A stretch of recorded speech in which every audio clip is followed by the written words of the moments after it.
These are here.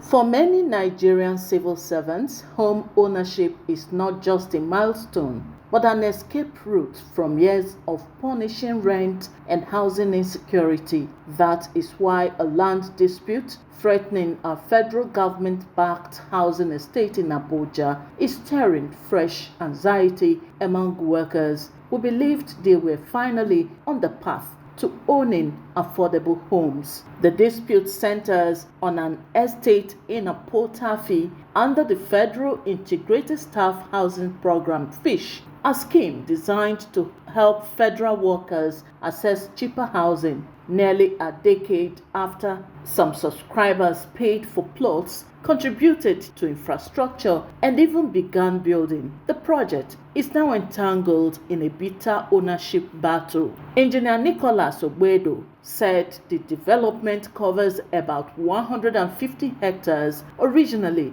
set aside for the scheme, with private developers expected to build while the government provided supporting infrastructure.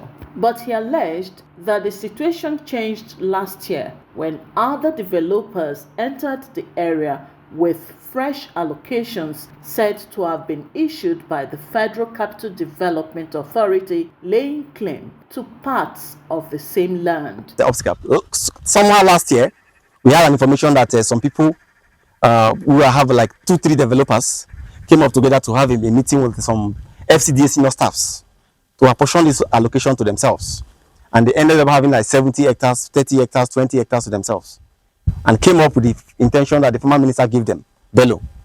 But I want to be sure if he's alive. Okay, so let's see where that thing ends.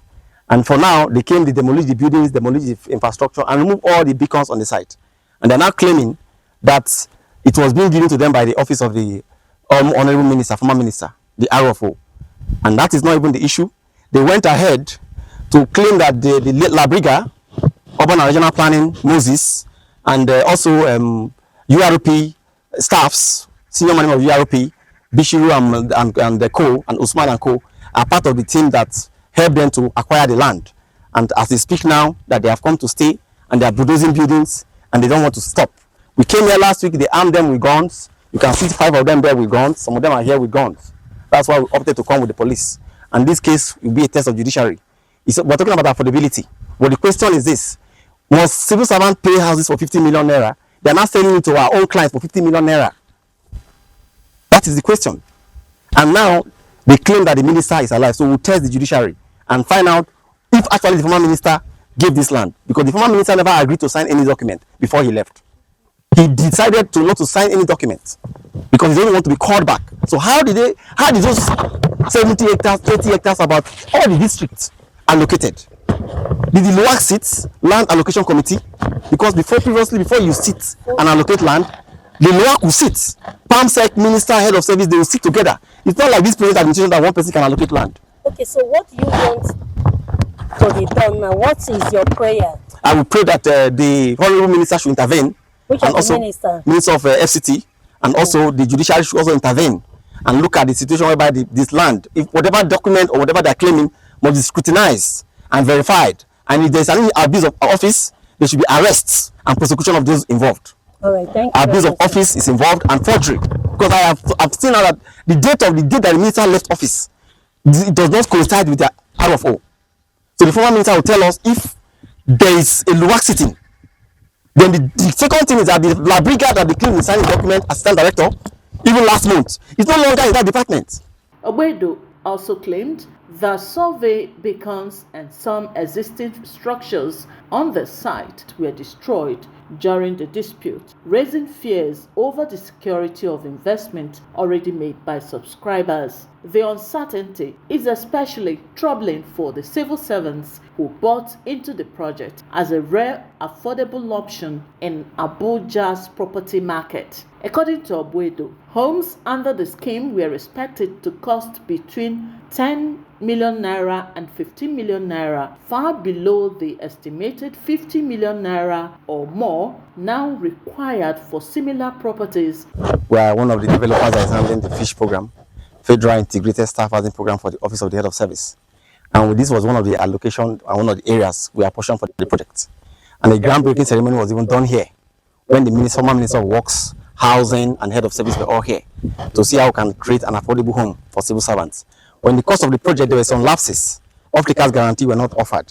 So we suspended the project at a particular time, but the subscribers who felt that they don't need to waste much time because they will be retiring soon, opted to bid on their own. And that is how we got to this stage. And we submitted all the documents and all necessary information to the Office of the Head of Service. They even came here for the groundbreaking and even assisted us in the road project and infrastructure. They awarded infrastructure and road to this place, courtesy of our own efforts. So for the past 10 years, we've been pushing to get the off-the-card guarantee and investors. But so far, close to 60, 70 people have built, you can see. And they are also trying to live here on their own, contributing money to do one or two things. Why someone at the obstacle? Nigerian Content Development Monitoring Board, they have this area for their staffs. They came in here 2016-17. So you cannot come now and tell us that you backdated minister's signature and you acquired the land of 60 hectares for one person. Our property here is just minute. But presently, the company that claimed to have been the one responsible for fencing this whole place without necessary information, we need to know more about the company. Rosefield Industries Limited, named in the dispute, declined comment, while efforts to reach the company and its lawyers were unsuccessful. We have not even met them. We have gone to CAC. We have gone to CAC to do a search on that company, and we have discovered a lot of discrepancies in that company. Even we have to ask for their tax clearance and other things needed. But so far, we'll get there. Thank you very much. Have you been to the court? Yes, presently we are trying to file a case. There's going to be a subpoena to necessary parties and forensic analysis of the RFO. But that is not even the issue. Why are you taking over civil servant land individually? And road has been awarded, infrastructure has been awarded for them. Why do you want them to go and stay in ABUJA? They cannot live in Apo. Now you're not giving it to selfish developers who are selling it for 50 million naira. But who does that? As the matter appears headed to court, the dispute is no longer just about land ownership for dozens of civil servants. It is about whether years of sacrifice and savings will still deliver the homes they were promised.